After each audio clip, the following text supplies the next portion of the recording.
فأنا ناصح لإخواني بالصدع بالحق تبيض وجوههم. السكوت في مسألة الحزبية يضرها، فاصدع بما تؤمر وأعرض عن المشركين. سلامي على دماج ورجالها والشيخ يحيى ودار العلم يا سعد بانيها.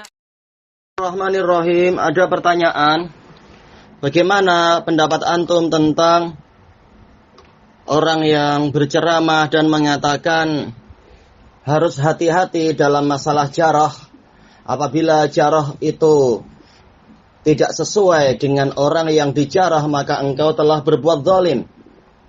Dan juga dia menyebutkan tangisan Ibnu Abi Hatim setelah disebutkan kepada beliau bahwasanya orang yang beliau jarah dari kalangan rawi ataupun dijarah oleh yang lain, boleh jadi mereka sudah masuk surga lebih dahulu dan seterusnya. Beliau menangis atas buku yang beliau tulis tentang jarah wa ta'dil. Dan juga di pertengahan pengingkaran dari si penceramah itu terhadap orang yang menampilkan kebenaran, mengkritik orang yang keliru, si penceramah mengatakan ittaqillah. Maka jawaban saya dengan memohon pertolongan pada Allah itu adalah nasihat yang baik. Memang wajib bagi kita semua untuk berhati-hati dalam masalah jarah wa ta'dil. Akan tetapi sebagian orang, saya tidak mengatakan fulan-fulan, tapi sebagian orang dengan penukilan-penukilan tadi, baik itu penukilan tentang tangisan Ibnu Abi Hatim ataupun beberapa dalil dan masalah kehati-hatian, yang mereka inginkan dari kita adalah kita diam dari ahli batil, walaupun sebenarnya bayinatnya jelas. Dengan alasan, oh jangan mendahului imam jarah wa ta'dil dan sebagainya. Padahal bayinah sangat jelas. Maka dalam kesempatan ini saya ingin menyampaikan beberapa peringatan bahwasanya jarah terhadap orang yang berhak untuk dijarah ini bukan termasuk dari ghibah. Maka tangisan Ibnu Abi Hatim itu bukan hujjah demi membungkam para ahlul haq terhadap orang yang memang layak untuk dijarah sesuai dengan kadarnya. Al-Khatib Al-Baghdadi rahimahullah meriwayatkan tentang tangisan Ibnu Abi Hatim tadi dalam kitab beliau Al-Kifayah dengan sanad yang sahih memang, bahwasanya tatkala diceritakan kepada Ibnu Abi Hatim, tatkala beliau mengizinkan untuk dibacakannya kitab jarah wa ta'dil, maka masuklah kepada beliau Yusuf Ibnul Husain Ar-Razi seraya mengatakan, wahai Aba Muhammad, apa yang Anda baca ini kepada orang-orang? Maka beliau mengatakan, ini kitab yang saya susun tentang jarah wa ta'dil. Kemudian si Yusuf Ar-Razi mengatakan, apa itu jarah wa ta'dil? Maka Imam Ibnu Abi Hatim mengatakan, yaitu saya menampilkan keadaan para ulama, siapa dari mereka yang siqah dan siapa yang tidak siqah. Kemudian Yusuf Ibnul Husain mengatakan, saya merasa malu ya, terhadap anda wahai Abu Muhammad, berapa banyak dari orang-orang itu yang mereka itu telah menginjakkan kaki-kaki mereka atau kendaraan-kendaraan mereka ke dalam surga sejak 100 atau 200 tahun yang lampau. Sementara Anda masih menyebutkan tentang mereka dan menggibai mereka di kolong bumi. Maka Ibnu Abi Hatim menangis dan beliau mengatakan, wahai Abu Yakub, seandainya saya mendengar kalimat ini sebelum saya mengarang kitab ini, niscaya saya tidak menulis kitab ini. Baik, ini riwayat yang pertama. Dan Al-Khatib Al-Baghdadi mengatakan, bukanlah perkara ini seperti yang mereka yakini, yaitu bahwasanya ini termasuk dari ghibah. Karena para ulama telah bersepakat bahwasanya khabar itu wajib diterima kecuali bahwasanya khabar itu tidak wajib diterima kecuali dari orang yang berakal, yang sangat jujur dan terpercaya terhadap apa yang dia khabarkan. Dan yang demikian itu, ijma ini menunjukkan bahwasanya boleh kita mengkritik untuk orang yang dia tidak jujur di dalam riwayatnya. Disertai oleh sunnah Rasulullah Sallallahu Alaihi Wasallam yang telah datang dengan terang-terangan, yang mendukung apa yang kami sebutkan dan menentang apa yang diucapkan oleh orang yang menentang kami, yang mengatakan ini ghibah dan sebagainya. Dan juga Al-Khatib Al-Baghdadi rahimahullah menampilkan riwayat tentang Ibnu Abi Hatim tadi dalam Al-Jami' li Akhlaqir Rawi dengan sanad yang sahih, bahwasanya Ali ibnul Husain ibnul Junaid mengatakan, saya mendengar Yahya bin Ma'in berkata, sesungguhnya kami benar-benar mengkritik beberapa kelompok orang yang mana boleh jadi mereka telah menginjakkan kendaraan-kendaraan mereka ke surga lebih dari 200 tahun yang lalu. Kemudian ucapan Yahya bin Ma'in tadi diceritakan kepada Ibnu Abi Hatim tatkala beliau membacakan kitab Jarh wa Ta'dil. Maka beliau menangis dan tangan beliau bergetar sampai kitab itu jatuh dari tangannya. Terus beliau menangis dan minta diulang cerita itu. Dan beliau di majelis itu tidak membacakan sedikit pun kitab Jarh wa Ta'dil.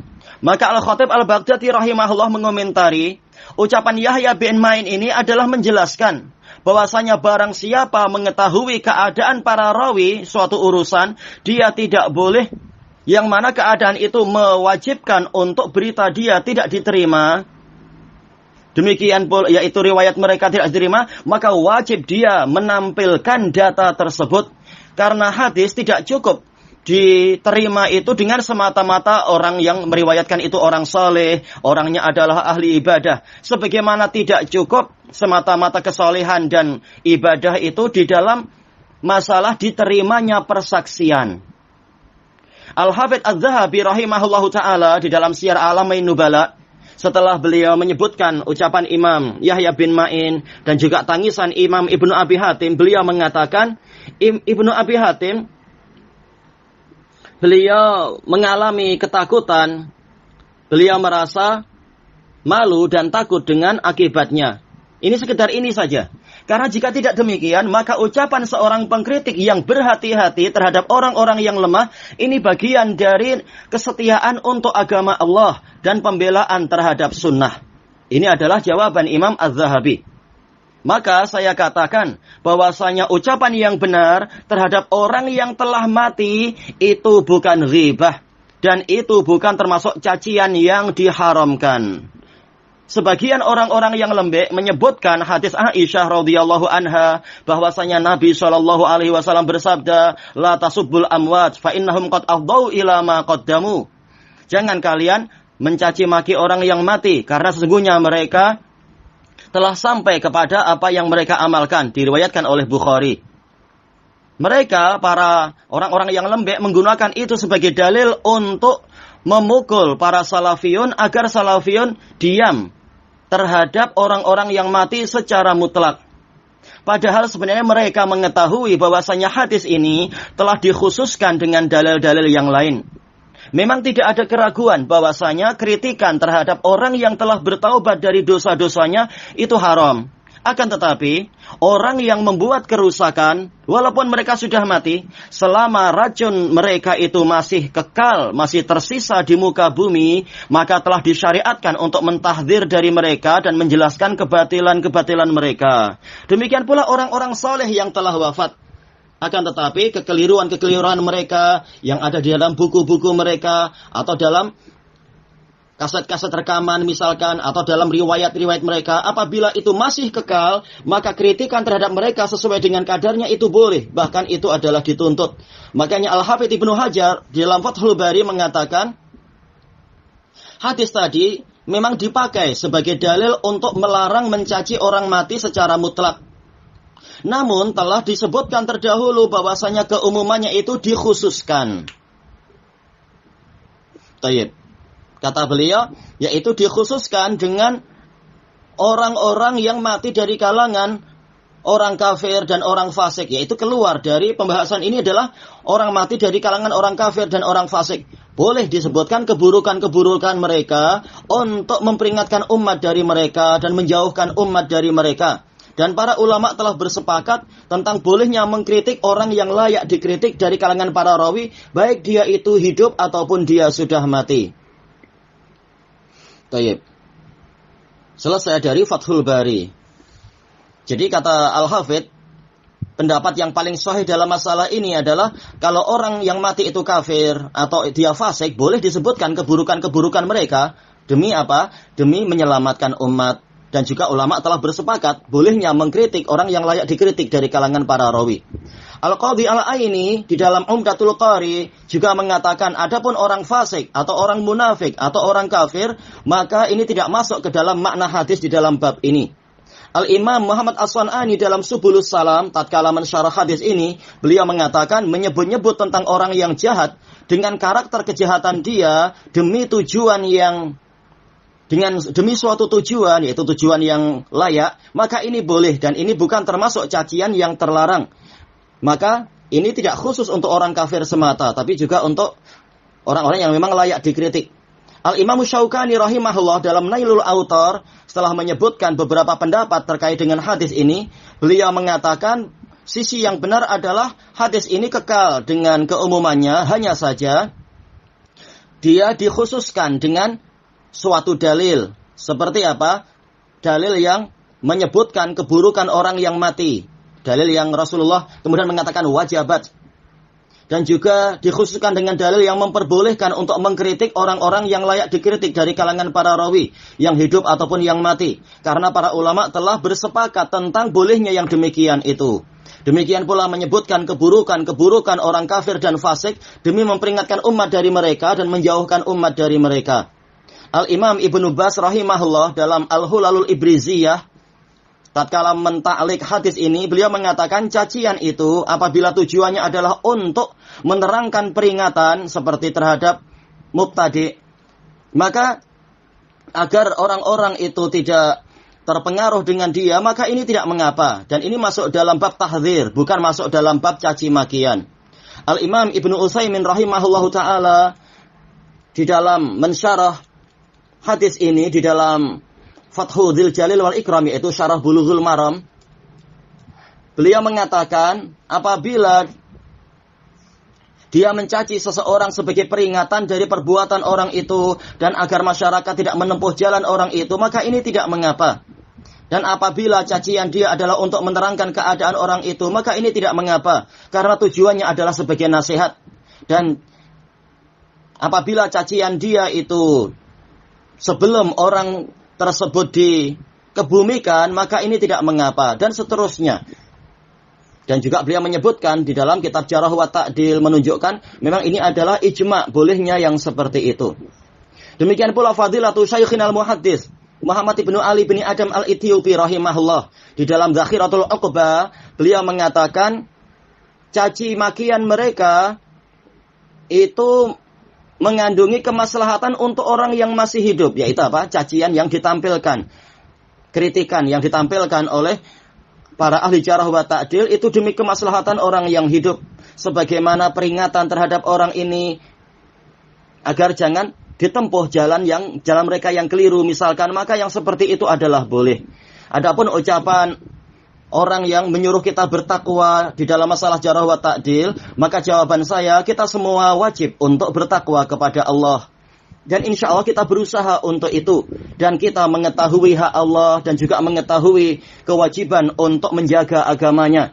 Abu Bakar Ibnu Khalad mengatakan, saya berkata pada Yahya bin Sa'id Al-Qattan, apakah Anda tidak takut bahwasanya orang-orang yang Anda tinggalkan hadis mereka itu akan menjadi lawan Anda di hadapan Allah? Maka beliau mengatakan, apabila mereka menjadi lawan saya, itu lebih saya sukai daripada yang menjadi lawan saya adalah Rasulullah Shallallahu Alaihi Wasallam. Boleh jadi Rasulullah berkata, kenapa engkau menyampaikan hadis dariku? Suatu hadis yang engkau sendiri tahu bahwasanya engkau berpandangan hadis itu adalah suatu kedustaan. Sebagaimana di dalam Al-Kifayah. Al-Imam Sakhawi rahimahullah tatkala membicarakan asar Ibnul Qattan dan lain-lain, beliau mengatakan hujjah mereka adalah yaitu kritikan tadi sebagai jalan untuk melindungi syariat dan bahwasanya hak Allah dan Rasulnya itu lebih layak untuk diutamakan. Selesai dari Fathul Mughis. Dan inilah jalan yang benar. Yahya bin Sa'id Al-Qattan, beliau berkata, Saya bertanya pada Sufyan Ats-Tsauri, pada Syu'bah ibnu Al-Hajjaj, pada Malik ibnu Anas, pada Sufyan ibnu Uyainah, tentang seseorang yang dia itu hadisnya lemah. Kemudian ada orang lain yang datang kepada saya, dia bertanya kepada saya tentang orang yang itu, guru yang itu. Maka para ulama tadi bersepakat untuk saya mengatakan orang itu tidak kokoh agamanya. Dan mereka bersepakat mengatakan terangkan urusan orang tadi. Athar ini sahih, diriwayatkan oleh Ibnu Abi Hatim dalam Al-Jarh wa Ta'dil dan Al-Khatib Al-Baghdadi dalam Al-Kifayah. Baik. Demikian pula Muhammad ibnu Bundar As-Sabbaq Al-Jurjani berkata pada Imam Ahmad, terasa berat bagi saya untuk mengatakan fulan lemah, fulan pendusta. Maka Imam Ahmad mengatakan, jika engkau diam dan aku diam, maka kapan orang yang jahil itu mengetahui mana yang sahih dan mana yang sakit? Sebagaimana dalam Al-Khatib Al-Baghdadi di Al-Kifayah. Maka ini bukan termasuk dari ghibah yang diharamkan. Baik.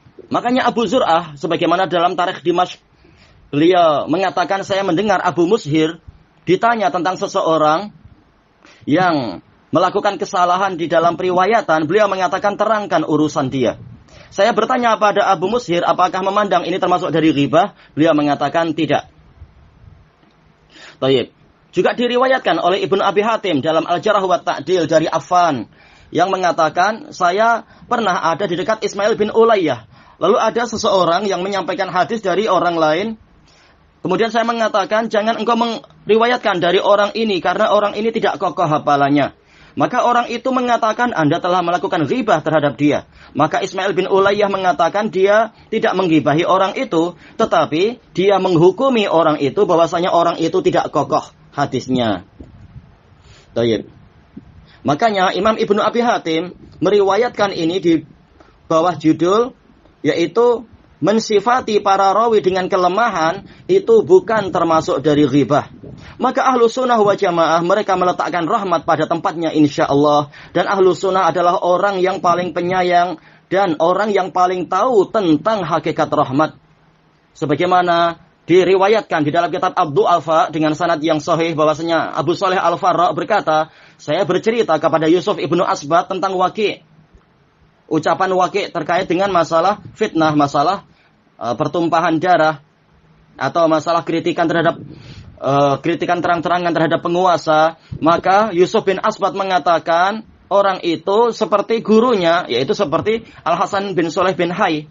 Maka Abu Saleh berkata kepada Yusuf bin Asbat, apakah Anda tidak takut ini termasuk ghibah? Maka beliau mengatakan, memangnya kenapa wahai orang bodoh?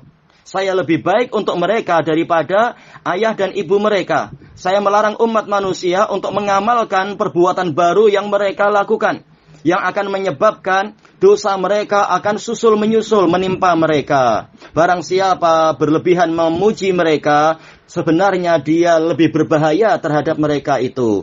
Baik, inilah jawabannya dan inilah nasihat yang sebenarnya. Wallahu a'lam. Subhanakallahumma wa bihamdika la ilaha illa anta astaghfiruka wa atubu ilaik. Walhamdulillahi rabbil alamin.